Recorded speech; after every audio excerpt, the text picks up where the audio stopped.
నమస్కారం SRK news కి స్వాగతం. ఈనాటి వార్తా విశేషాలు.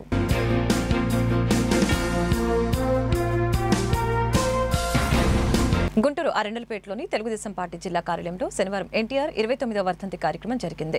ఎమ్మెల్యేలు Galla Madhavi, Nazeer Ahmed, Tenali Sravan Kumar, Boorla Ramanjaneyulu, Andhra Pradesh industrial development corporation chairman Degala Prabhakar, TDP పాలక మండలి సభ్యులు జంగా కృష్ణమూర్తి పాల్గొని ఎన్టీఆర్ విగ్రహానికి పూలమాలలు వేసి నివాళులు అర్పించి మీడియాతో మాట్లాడారు.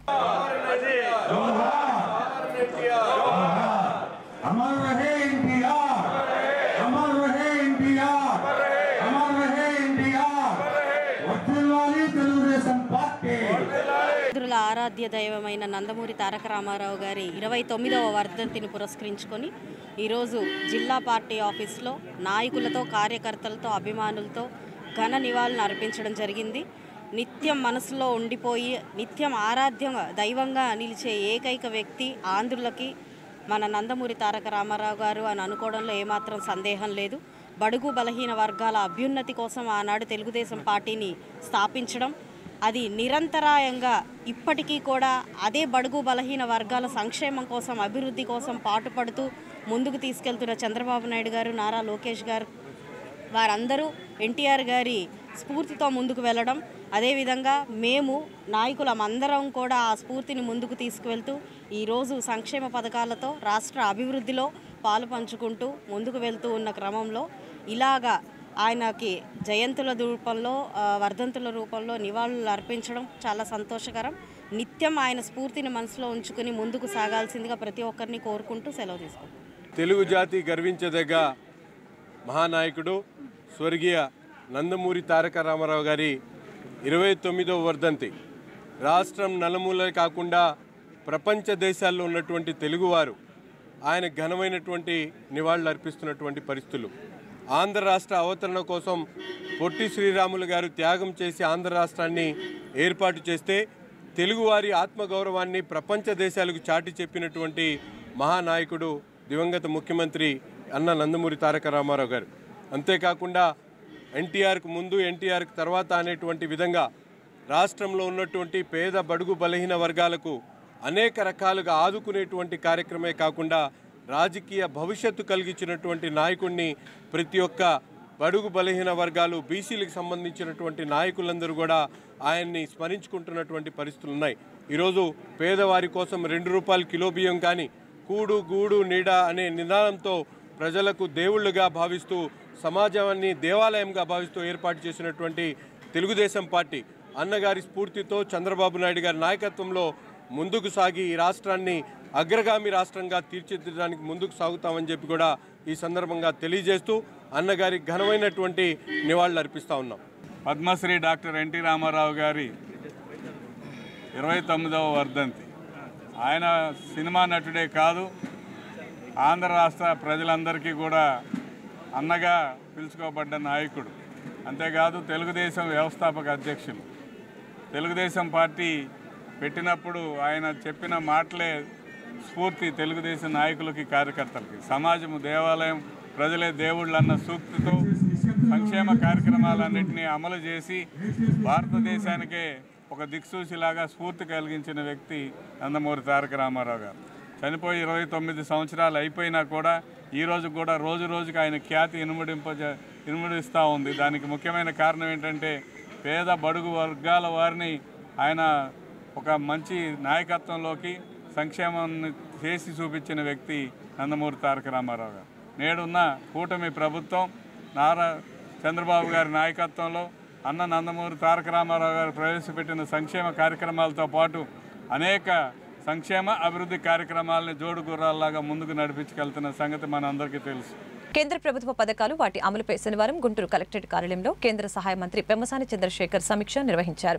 కలెక్టర్ నాగలక్ష్మి అధ్యక్షతన జరిగిన సమావేశంలో గుంటూరు జిల్లాలో కేంద్ర, రాష్ట్ర ప్రభుత్వాల ప్రాజెక్టులపై చర్చించారు. అమరావతి, హైదరాబాద్ జాతీయ రహదారి నిర్మాణాన్ని ఈ ఏడాది జులై నాటికి పూర్తి చేస్తామని చెప్పారు. 110 కోట్లతో రైల్వే బ్రిడ్జిల నిర్మాణం కూడా చేపడతామని అన్నారు. ఎమ్మెల్యేలు నజీర్ అహ్మద్, గళ్ల మాధవి, బూర్ల రామాంజనేయులు, జేఎంసీ కమిషనర్ పులి శ్రీనివాసులు సమావేశంలో పాల్గొన్నారు. దిశ మీటింగ్ అనేది జనరల్గా ఒక పార్లమెంట్ సెగ్మెంట్లో సెంట్రల్ గవర్నమెంట్ నుంచి జరుగుతున్నటువంటి స్కీమ్స్ అన్నిటినీ లోకల్ అధికారులు, ఎమ్మెల్యేలు అందరూ కలిసి రివ్యూ చేసేది ఎవ్రీ క్వార్టర్కి చేయాల్సినటువంటి మీటింగ్ ఇది. అయితే గుంటూరు పార్లమెంట్లో మేము జనరల్గానే ఎవ్రీ 1 to 2 వీక్స్కి రెగ్యులర్గా మీటింగ్స్ చేస్తూ ఉంటాం. ఇది కూడా ఒక పార్ట్ ఆఫ్ దట్ మీటింగు. ఇందులో వచ్చేటప్పటికి నేషనల్ హైవేస్ ఎక్కడ వరకు వచ్చినాయి, ఇందులో కొత్తగా ఔటర్ రింగ్ రోడ్ అనేది అది ఆల్మోస్ట్ ఫైనలైజ్ అయినటువంటి పరిస్థితి. ఫైనల్ అలైన్మెంట్ వచ్చేటప్పటికి end of this month January 2025కి outer ring road final alignment అధికారులు ఫినిష్ చేస్తానని చెప్పారు. అదేవిధంగా Pedakakani entry exit roads February 2025 కల్లా అది ఫినిష్ చేస్తానని చెప్పారు. ఈ మెయిన్ బైపాస్ అమరావతిని హైదరాబాద్ నుంచి అమరావతికి వచ్చేటువంటి బైపాస్ బ్రిడ్జి ఏదైతే ఉందో బ్రిడ్జి ఏప్రిల్ కల్లా అది కంప్లీట్ అవుతుంది. అది అయిపోతే హైదరాబాద్ నుంచి వచ్చేవాళ్ళు డైరెక్ట్గా ఆ బ్రిడ్జి మీద నుంచి అమరావతికి వచ్చేటువంటి అవకాశం ఉంటుంది. పోయినసారి చెప్పినట్టుగా మనం కొత్తగా అండర్ పాస్లు ఇవన్నీ అప్పుడు జగన్మోహన్ రెడ్డి గారు ఏదైతే ఆపారో వాటన్నిటిని మళ్ళీ మనం చేయటం వల్ల టోటల్గా కంప్లీట్ రోడ్ అంతా అవడానికి July 2026, ఒరిజినల్గా అయితే April 2024కి అవ్వాల్సింది July 2026కి అయ్యేటువంటి పరిస్థితి. 1.5 ఇయర్ పెరగటం, అదేవిధంగా 400 కోట్ల రూపాయల ఆర్థిక భారం. ఇది ఇంకొకసారి ప్రజలు గుర్తుపెట్టుకోవాలి, జగన్మోహన్ రెడ్డి గారి అసమర్థ పరిపాలన జరిగినటువంటి విషయం. ఇవి కాకుండా రైల్వే బ్రిడ్జెస్ ఉన్నాయి. ఇప్పుడు మేము శంకర విలాస్ బ్రిడ్జ్ ఒకటి తీసుకొచ్చాం. అదేవిధంగా ఇన్నర్ రింగ్ రోడ్డు మీద ఇంకొక ఓవర్ బ్రిడ్జ్ దాదాపు 110 కోట్ల రూపాయలతోటి. శంకర్ విలాస్ బ్రిడ్జ్ని ప్రోగ్రెస్ బాగానే ఉంది.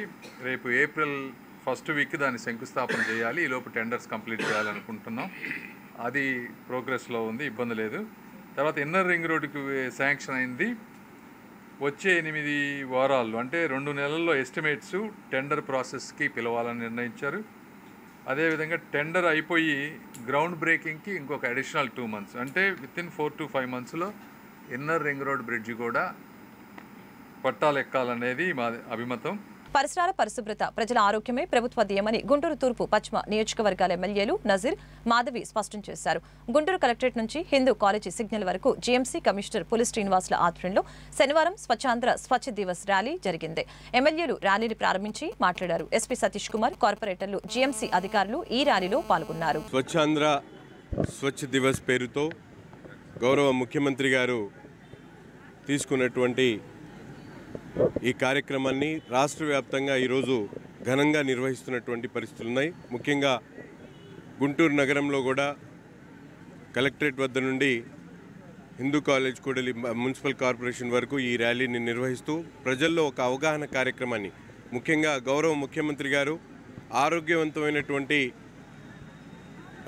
బాడీతో పాటు స్వచ్ఛమైనటువంటి వాతావరణం, అలాగే పరిశుభ్రాలన్నీ కూడా పరిశుభ్రంగా ఉండేటువంటి చుట్టూ పరిసరాలన్నీ కూడా పరిశుభ్రంగా ఉంచుకునేటువంటి వాతావరణాన్ని ఆంధ్రప్రదేశ్లో ప్రతి ఒక్క ఇంటి దగ్గర కల్పించాలనే ఆలోచనతోని ఇటువంటి కార్యక్రమాన్ని తీసుకోవడం జరిగింది. ప్రతి నెల 3వ శనివారం రోజు ఈ కార్యక్రమాన్ని సమాజంలో ఉన్నటువంటి అన్ని వర్గాల్లో కూడా భాగస్వాములు చేస్తూ, ముఖ్యంగా మన ఇంటి దగ్గర నుండి కార్పొరేషన్ అధికారులు 100% చెత్తను సేకరించేటువంటి కార్యక్రమంతో పాటు ఘన వ్యర్థాలను ప్రాసెస్ చేసేటువంటి కార్యక్రమం, అలాగే ముఖ్యంగా రీసైక్లింగ్ చేసేటువంటి ప్రతి ఒక్క చెత్తని కూడా రీసైక్లింగ్ చేసేటువంటి కార్యక్రమాన్ని కూడా ఈరోజు ఇనిషియేట్ తీసుకొని ఆంధ్ర రాష్ట్ర ప్రభుత్వం స్వచ్ఛాంధ్ర స్వచ్ఛ దివస్ పేరుతో ఒక స్వర్ణాంధ్రను నిర్మించేటువంటి క్రమంలో ముందడుగుగా మేమందరం కూడా భావిస్తూ, తప్పకుండా నగరంలో ఉన్నటువంటి ప్రజలందరూ కూడా ఈ కార్యక్రమంలో భాగస్వాములై ప్రతి నెల 3వ శనివారం తమ ఇంటి చుట్టూ పరిసరాల్లో ఎక్కడైతే చెత్త కుప్పలు ఉన్నాయో అటువంటి చెత్త కుప్పలు కానీ, లేకపోతే పరిశుభ్రంగా ఉంచుకోవడానికి అవసరమైనటువంటి ప్రతి కార్యక్రమాన్ని కూడా ఏదైతే సామాజిక సంఘాలు కానీ, అలాగే సోషల్ అసోసియేషన్స్ కానీ, ఆర్గనైజేషన్స్ కానీ, ప్రజలు కానీ, వ్యాపారస్తులను కానీ దీన్ని ఒక ఇనిషియేట్గా తీసుకొని గౌరవ ముఖ్యమంత్రి గారి పిలుపుని ప్రతి ఒక్కరు కూడా అందిపుచ్చుకొని కార్యక్రమంలో భాగస్వాములు కావాలని చెప్పి మనస్ఫూర్తిగా కోరుకుంటాం. పర్యావరణ పరిరక్షణ అనేది ప్రతి ఒక్క పౌరుడి బాధ్యత. అందులో ప్రధానంగా ఈరోజు దాన్ని మనం ముందుకు తీసుకెళ్లే క్రమంలో స్వచ్ఛ ఆంధ్రప్రదేశ్ స్వచ్ఛ దివస్ని మనము ఏర్పాటు చేసుకొని ముందుకు వెళ్తూ ఉన్నాము. నారా చంద్రబాబు నాయుడు గారు స్వచ్ఛ ఆంధ్రప్రదేశ్ కోసం ఈరోజు ప్రతి శనివారం, ప్రతి 3వ శనివారం, ఒక నెలలో ప్రతి 3వ శనివారం స్వచ్ఛ ఆంధ్రప్రదేశ్ కోసం అడుగులు వేయాలి అని చెప్పి ఆదేశించడం జరిగింది. వేస్ట్ టు ఎనర్జీ అనే నినాదంతో ఈరోజు ఎక్కడ కూడా చెత్త లేకుండా ఆ చెత్తని, ఉన్న చెత్తని ఎనర్జీ రూపంలో కన్వర్ట్ చేసే ఒక మహోత్తర కార్యక్రమాన్ని చేపట్టడం జరుగుతుంది. మన పర్యావరణం మనం బాగు చేసుకుంటేనే, మనం పరిశుభ్రంగా ఉంటేనే ఆరోగ్యంగా ఉంటాం. మనం ఆరోగ్యంగా ఉంటేనే మన దేశం కూడా ఆరోగ్యంగా ఉంటుందని నమ్ముతూ ఈరోజు అడుగులు వేయబోతున్నాము. ఒక ర్యాలీగా కలెక్టరేట్ నుంచి రమేష్ హాస్పిటల్స్ దాకా వెళ్ళబోతూ ఉన్నాము. ఇటు కమిషనర్ గారి ఆధ్వర్యంలో, అదేవిధంగా ఎస్పీ గారు, కలెక్టరేట్ మన నాగలక్ష్మి గారి ఆధ్వర్యంలో ఈరోజు ఈ యొక్క ర్యాలీని నిర్వర్తించుకొని ప్రతి ఒక్కరిలో ఎంత స్వచ్ఛంగా ఉండడం ఎంత ముఖ్యమో అనే ఒక అవగాహన కార్యక్రమాన్ని ఏర్పాటు చేసుకొని ముందుకు వెళ్తూ ఉన్నాము. ఈరోజు రాష్ట్ర ప్రభుత్వం అత్యంత ప్రతిష్టాత్మకంగా ప్రారంభం చేస్తున్నటువంటి స్వచ్ఛ ఆంధ్ర స్వచ్ఛ దివాస్ ఈ ప్రోగ్రాంలో భాగంగా మన గుంటూరు జిల్లాలో, గుంటూరు నగరంలో మరి కలెక్టర్ గారి యొక్క లీడర్షిప్లో గౌరవ ఎమ్మెల్యేస్ అట్లాగే ఇతర ప్రజాప్రతినిధులందరినీ కలుపుకొని ఈ ప్రోగ్రాం స్టార్ట్ చేయడం జరుగుతుంది. ఇది ర్యాలీగా స్టార్ట్ అవుతుంది. ముఖ్యంగా గతంలోకి ఇప్పటికీ తేడా ఏంటంటే, ఇంతకుముందు కూడా ఈ స్వచ్ఛ కార్యక్రమాలు చాలా జరిగాయి. అయితే ఈసారి ప్రత్యేకత, ప్రతి నెల ఒక థీమ్ తీసుకొని ఆ థీమ్కి అనుగుణంగా యాక్టివిటీస్ ఉండటంతో పాటు క్యాలెండర్ కూడా రిలీజ్ చేశారు అప్ టు డిసెంబర్. అదే మాదిరిగా అన్ని డిపార్ట్మెంట్స్ని ఇన్వాల్వ్ చేయటం, అన్ని డిపార్ట్మెంట్ వైజ్ కూడా పలానా డిపార్ట్మెంట్ ఈ యాక్టివిటీ చేయాలి, పలానా డిపార్ట్మెంట్ ఈ యాక్టివిటీ చేయాలని చెప్పి చాలా క్లియర్గా గవర్నమెంట్ నుంచి గైడ్లైన్స్ రావడం జరిగింది. సో అందువల్ల అన్ని డిపార్ట్మెంట్స్ ఈసారి దీనిలో భాగస్వాములయ్యి ఈ ప్రోగ్రామ్ని ఓనింగ్ చేసుకొని ఏదైతే ప్రభుత్వం ఆశిస్తుందో ఈ స్వచ్ఛ కార్యక్రమం ద్వారా అది నెరవేరేదానికి మరి అందరం కూడా కృషి చేస్తాము. ముఖ్యంగా ఈరోజు కార్యక్రమాలకు వచ్చేటప్పటికి ర్యాలీ తదనంతరం మరి ప్రతి సెక్రటేరియట్లో కూడా ఇలాంటి ర్యాలీస్ జరుగుతున్నాయి. సైమల్టేనియస్గా 206 సెక్రటేరియట్స్ ఉన్నాయి. అలాగే అక్కడ మాసివ్ వేలో క్లీన్లీనెస్ ప్రోగ్రామ్స్, తర్వాత అవేర్నెస్ క్యాంపెయిన్స్ ఇవన్నీ కూడా చేస్తున్నాం ఈరోజు ఫస్ట్ ప్రోగ్రాం. కాబట్టి ప్రజలందరూ దీనిలో విరివిగా పాల్గొనాలి.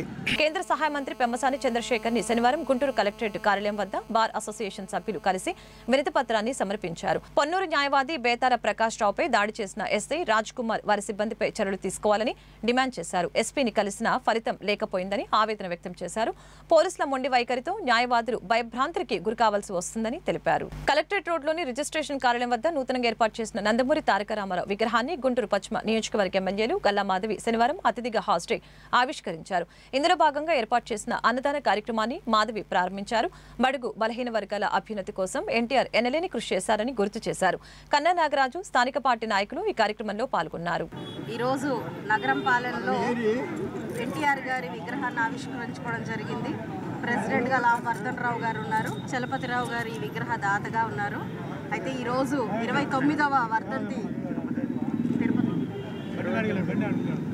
తిరుపతయ్య గారు ఈ విగ్రహాన్ని దాతగా ఉన్నారు. అయితే 29వ వర్ధంతిని పురస్కరించుకొని ఈరోజు అన్న నందమూరి తారక రామారావు గారికి అందరూ కూడా నాయకులు, కార్యకర్తలు, అభిమానులు ఘన నివాళులు అర్పించడం జరిగింది.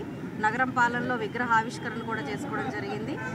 అన్న నందమూరి తారక రామారావు గారు బడుగు బలహీన వర్గాల అభివృద్ధి కోసమే నిరంతరం పాటుపడుతూ శ్రమిస్తూ ఎన్నో రకాలైన సంక్షేమ పథకాలని తీసుకొచ్చారు. ఆంధ్ర రాష్ట్ర ఔన్నత్యాన్ని, గొప్పతనాన్ని యావత్ ప్రపంచానికి చాటి చెప్పిన మహోన్నత వ్యక్తి, ఆరాధ్య దైవంగా ఈరోజు ప్రతి ఒక్క ఆంధ్రుడి గుండెల్లో నిలిచిపోయారు. కాబట్టి ఆయన స్ఫూర్తిని మనం ముందుకు తీసుకెళ్తూ మన రాష్ట్రాభివృద్ధిలో మనం కూడా పాలు పంచుకొని ఆయనకి అవే ఒక ఘన నివాళులుగా మనం అర్థం చేసుకుని ముందుకు సాగాల్సిందిగా కోరుకుంటున్నాను. తెలుగువారి ఆత్మగౌరవాన్ని ప్రపంచానికి చాటి చెప్పిన ఘనత నందమూరి తారక రామారావుకి దక్కుతుందని ఎమ్మెల్యేలు Mohammed Nazeer, industrial development corporation chairman Degala Prabhakar తెలిపారు. ఎన్టీఆర్ 29వ వర్ధంతిని పురస్కరించుకొని శనివారం నా సెంటర్లోని ఎన్టీఆర్ విగ్రహానికి నజీర్, డేగల నివాళులర్పించారు. ప్రజలకు అనేక అభివృద్ధి సంక్షేమ పథకాలను ఎన్టీఆర్ ప్రవేశపెట్టారని గుర్తు చేశారు. కార్పొరేటర్ సమత తదితరులు ఈ కార్యక్రమంలో పాల్గొన్నారు.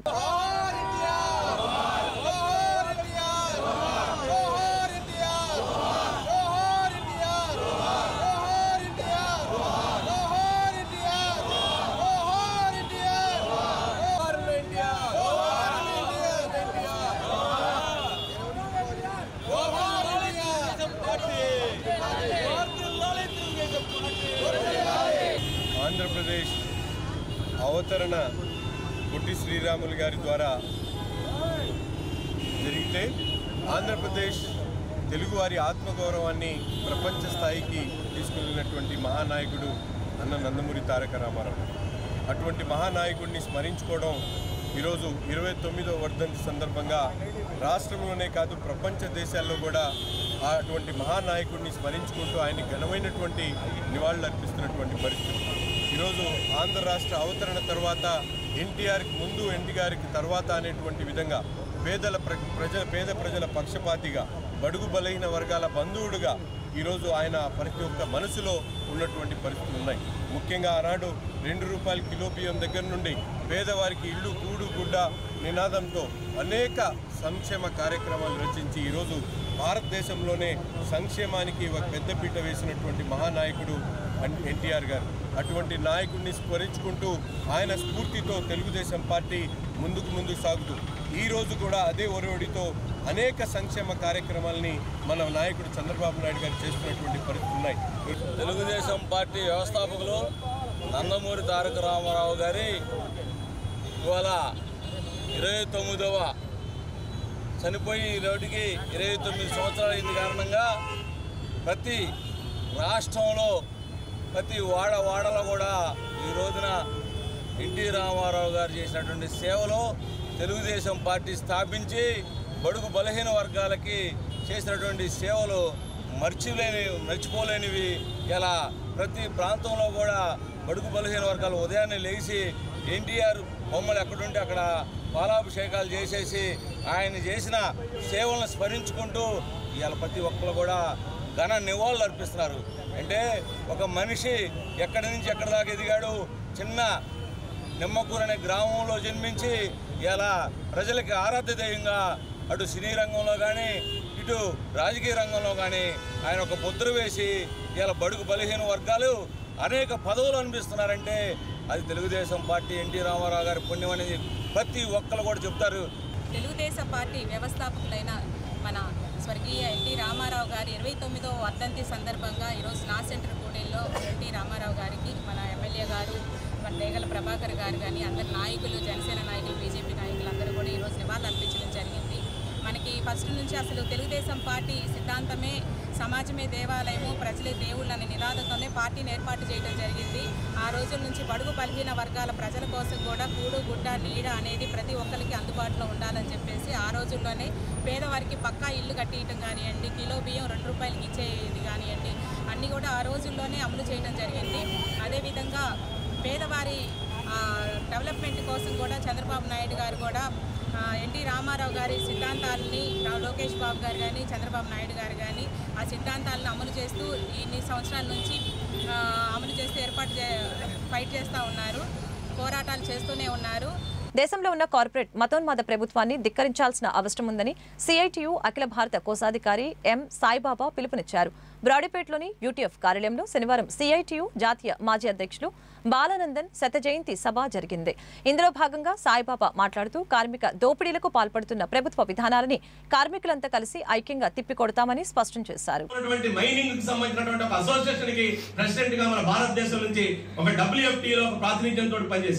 అందుకని ఇప్పుడు వీటన్నిటినీ మనం క్రోడీకరించుకున్నప్పుడు ఏంటంటే ఈ రోజు అంతర్జాతీయంగా సామ్రాజ్యవాదాన్ని వ్యతిరేకించే కర్తవ్యం సిఐటియు కర్తవ్యం, భారతదేశంలో కార్పొరేట్ మతోన్మాద శక్తుల్ని ఓడించడం అనేటువంటిది సిఐటియు కర్తవ్యం, భారతదేశంలో కార్మిక కర్షక ఐక్యతను సాధించడం, శ్రమజీవుల మధ్య ఐక్యతను సాధించడం, నయా ఉదారవాద విధానాలు ఓడించేదానికి ముందుకెళ్లడం మన కర్తవ్యం. రాబోయేటి కాలంలో ఇప్పటికే సిఐటియు కేంద్ర కార్మిక సంఘాలు ఒక నిర్ణయం కూడా తీసుకున్నాయి. రేపు ఫిబ్రవరి 5వ తేదీ రోజున కేంద్ర ప్రభుత్వం ఏదైతే ఫిబ్రవరి 1న బడ్జెట్ పెడుతుందో ఈ బడ్జెట్ పెట్టుబడిదారులకు వరాలు ఇస్తుంది, కార్పొరేట్ ట్యాక్స్ తగ్గిస్తుంది, వెల్త్ ట్యాక్స్ తగ్గిస్తుంది, వాళ్ళకి ఈ రోజు ప్రోత్సాహకాల పేరుతోటి అనేక రకాలైన రాయితీలు ఇస్తుంది. కానీ భారతదేశంలో ఉపాధి హామీ పథకానికి డబ్బులు ఇవ్వదు, ఐసిడిఎస్ కి డబ్బులు ఇవ్వదు, మధ్యాహ్న భోజన పథకానికి డబ్బులు కేటాయించదు, ఆరోగ్య రంగానికి డబ్బులు కేటాయించదు, అసంఘటిత రంగ కార్మికుల సామాజిక భద్రతకి కేటాయించదు, ఉన్నటువంటి కార్మిక చట్టాలు లేకుండా లేబర్ కోడ్ల పేరుతోటి మొత్తం కార్మిక వర్గాన్ని బానిసలుగా మార్చే విధానాన్ని ముందుకు తీసుకొస్తున్న క్రమంలో మనం బాలానందం నుంచి స్ఫూర్తి పొంది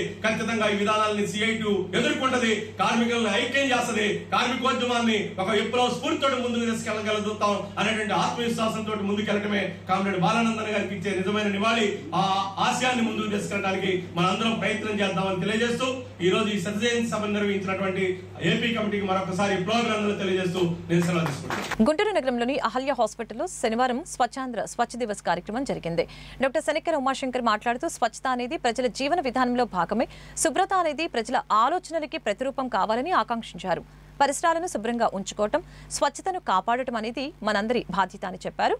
డాక్టర్లు మున్నం, సుష్మా, సింధూరా, హాస్పిటల్ సిబ్బంది పాల్గొన్నారు. ఈరోజు మన ముఖ్యమంత్రి వర్యులు చంద్రబాబు నాయుడు గారు పిలుపు మేరకు స్వర్ణాంధ్రప్రదేశ్ సాధించడం కోసం ముందుగా స్వచ్ఛాంధ్రప్రదేశ్ని మనం స్థాపించాలని చెప్పి ప్రతి 3వ శనివారాన్ని పూనుకొని స్వచ్ఛ భారత్ కార్యక్రమాన్ని మనం చేయడం జరుగుతుంది. నేను అందరినీ మనవి చేస్తున్నాను, ప్రతి ఒక్కరు వాళ్ళ ఇండ్ల చుట్టూ, వాళ్ళ హాస్పిటల్స్ చుట్టూ, వారిన చుట్టుపక్కల శుభ్రం చేసి ఎవరైనా మన ఊరికి వస్తే ఏంటి ఇంత బాగుంది అన్న ఫీలింగ్, వావ్ ఫీలింగ్ తేవాలి.